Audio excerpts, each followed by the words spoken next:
Pengertian analisis regresi.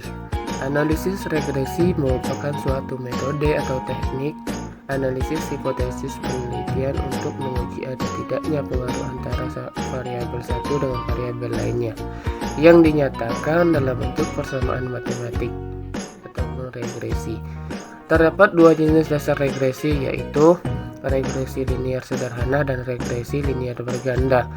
Kalau regresi linear sederhana menggunakan satu variabel independen untuk menjelaskan atau memprediksi hasil dari variabel independen Y. Sedangkan regresi linear multiples atau berganda berfungsi untuk mencari pengaruh dari dua atau lebih variabel independen terhadap variabel dependen.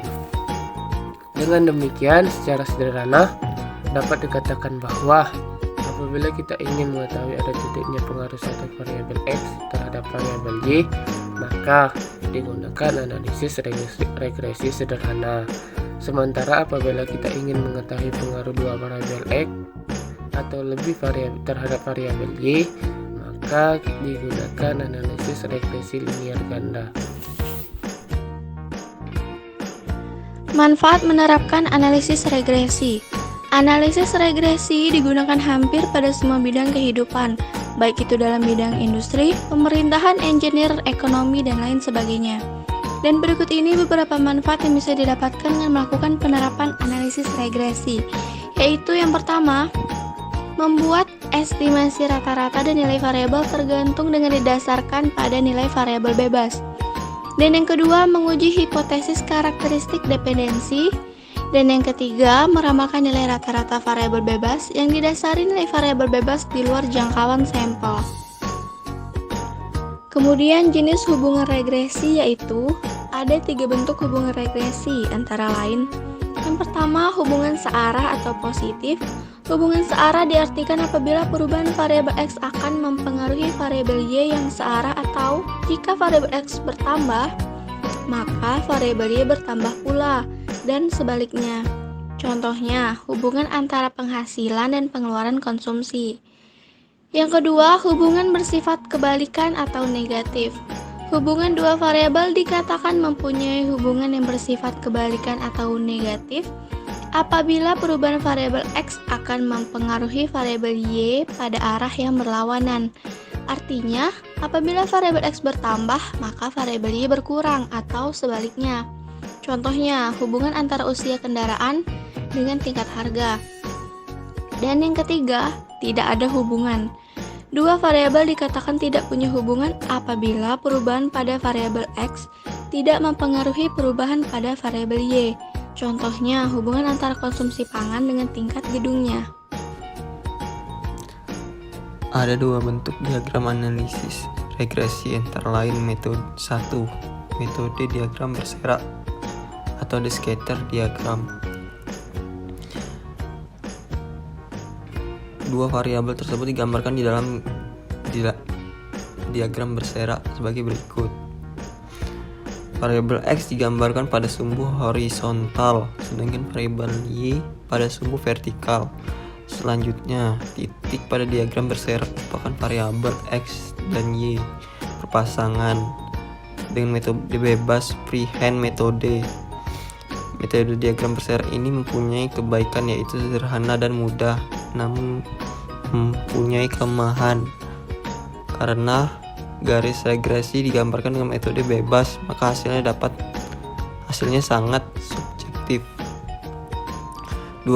Metode kuadrat terkecil, the least square method. The least square method adalah metode minimum jumlah kuadrat error, sehingga terdapat pada rumus berikut. Turun persamaan terhadap B, O, dan B0 dan B1 adalah sebagai berikut. Turunan terhadap B0.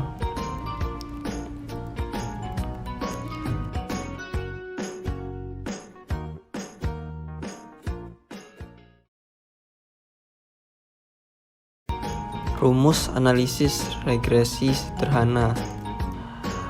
Y sama dengan A tambah BX, di mana Y variabel respon atau variabel akibat, X variabel vektor atau variabel vektor penyebab independen, A. konstanta, B. koefisien regresi kemiringan. Besaran responden ditimbulkan oleh prediction.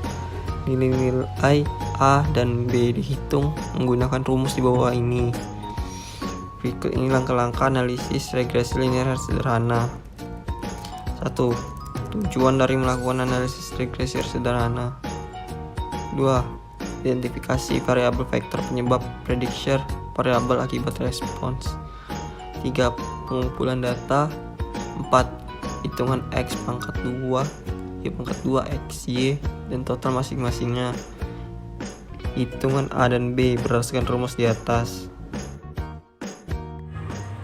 B sama dengan N sigma X I YI dikurang sigma XI sigma YI per N sigma XI kuadrat dikurang buka kurung sigma XI tutup kurung kuadrat. BO sama dengan Y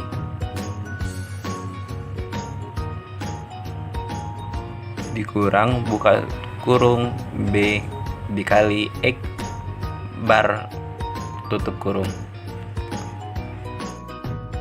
Contoh kasus.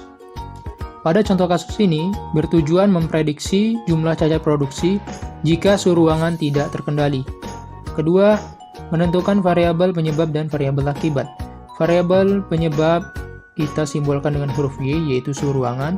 Variabel akibat kita simbolkan dengan huruf X, yaitu jumlah cacat produksi. Ketiga, hasil pengumpulan data selama 10 hari kita tampilkan dalam bentuk tabel seperti berikut. Jadi kita tampilkan hari pertama sampai hari ke-10, rata-rata suhu ruangannya berapa, jumlah cacat produksinya berapa, dan seterusnya.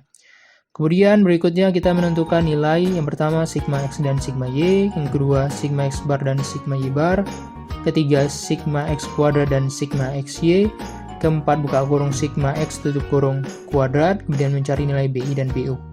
Pada tabel berikut ini kita menampilkan nilai Y, nilai X kuadrat, nilai XY. Nilai X kuadrat diperoleh dari X pangkat 2, sebagai contoh 10 pangkat 2 sama dengan 100, 5 pangkat 2 adalah 25, dan seterusnya. Kemudian nilai variabel XY diperoleh dari X dikali Y. Seperti contoh 10 dikali 24 adalah 240, 5 dikali 22 sama dengan 110, dan seterusnya. Kita juga memperoleh nilai sigma Y, yaitu 220 diperoleh dari total variabel Y, kemudian sigma X diperoleh dari total variabel X yaitu 72, sigma X kuadrat adalah 618 diperoleh dari keseluruhan total X kuadrat, kemudian sigma XY 1640 diperoleh dari keseluruhan variabel XY. Kemudian kita mencari sigma X bar. Sigma X bar diperoleh dari sigma X dibagi N. Jadi 72 dibagi 10 sama dengan 7,2. N ini adalah jumlah hari. Kemudian berikutnya mencari nilai sigma Y bar sama dengan sigma Y dibagi dengan N, yaitu 220 dibagi dengan 10 adalah 22.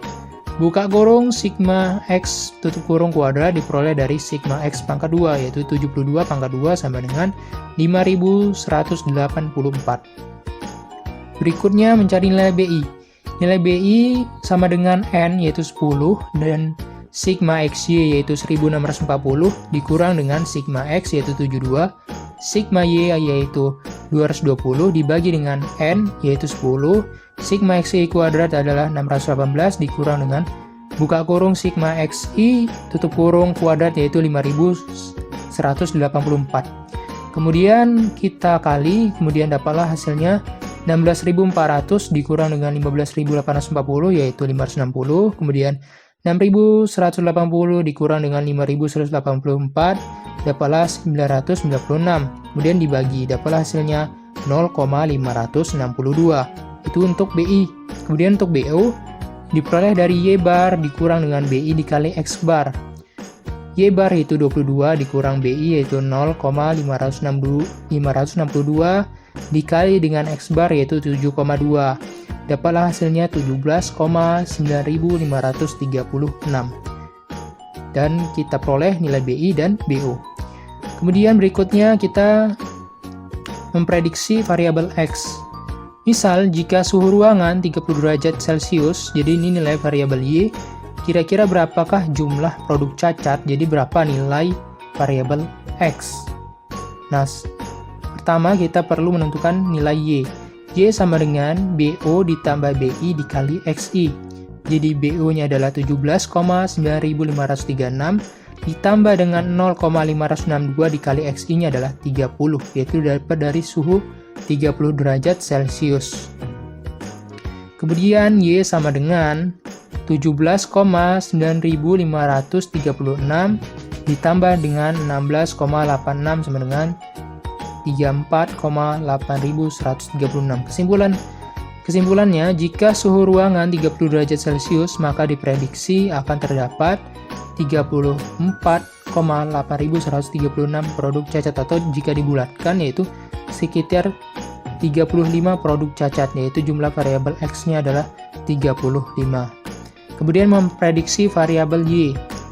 Jika cacat produksi hanya boleh 4 unit, maka berapa suhu ruangan yang dibutuhkan? Jadi kita menentukan variabel Y. Jadi variabel X-nya adalah 4 di sini. Jadi pertama-tama kita tentukan dulu Y-nya, yaitu 17,9536, yaitu BO ditambah dengan 0,562. Kemudian 4 di sini adalah 4 unit, sama dengan 17,9536 ditambah 0,562. Kemudian 4 pindah ruas dengan 0,562. Kemudian